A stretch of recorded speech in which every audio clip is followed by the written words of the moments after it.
लग्नाचे दागिने म्हणजे श्रीमंत पेशवाई दागिने. नाशिकचे सुप्रसिद्ध सराफ मयूर अलंकार सराफ. ताज्या बातम्यांसाठी नाशिक न्यूजच्या YouTube चॅनलला सबस्क्राईब करा आणि बेल आयकॉनला प्रेस करा.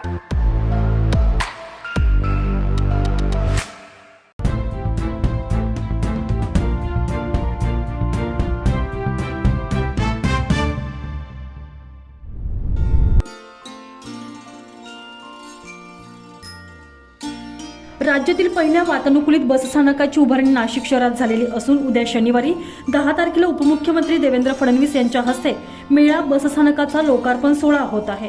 1.73 हेक्टर जागेमध्ये 6033.22 चौरस मीटर इमारतीचे बांधकाम करण्यात आलेले आहे. नागरिकांना प्रवेशासाठी स्वतंत्र द्वार असणाऱ्या या बसस्थानकात तळघरात प्रशस्त पार्किंगची व्यवस्था करण्यात आली. या बसस्थानकात 20 फलाट असून यापैकी 4 फलाट वातानुकूलित करण्यात आलेले आहे. नाशिकमधील या बसस्थानकात चालक आणि वाहक महिला आणि पुरुषांसाठी स्वतंत्र विश्रामगृह उभारण्यात आलेले आहे. मातांना आपल्या लहान बाळाची काळजी घेता यावी याकरता स्वतंत्र हिरकणी कक्ष देखील तयार करण्यात आला. एसटी महामंडळाच्या अधिकाऱ्यांसाठी स्वतंत्र विश्रामगृह असून दिव्यांगांना प्रवेश करण्यासाठी स्वतंत्र व्यवस्था करण्यात आलेली आहे. त्यांच्यासाठी स्वतंत्र प्रसाधनगृह देखील तयार करण्यात आलेले आहे. बसस्थानकाचा हा संपूर्ण परिसर ट्रिमिक्स काँक्रीट करण्यात आलेला असून स्वतंत्र वाहतूक नियंत्रण कक्ष आहे.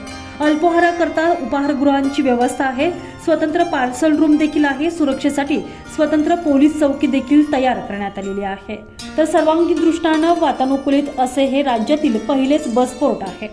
अत्याधुनिक बसस्थानकामुळे नाशिक शहराच्या सौंदर्यात आता आणखीन वाढ झाली आहे.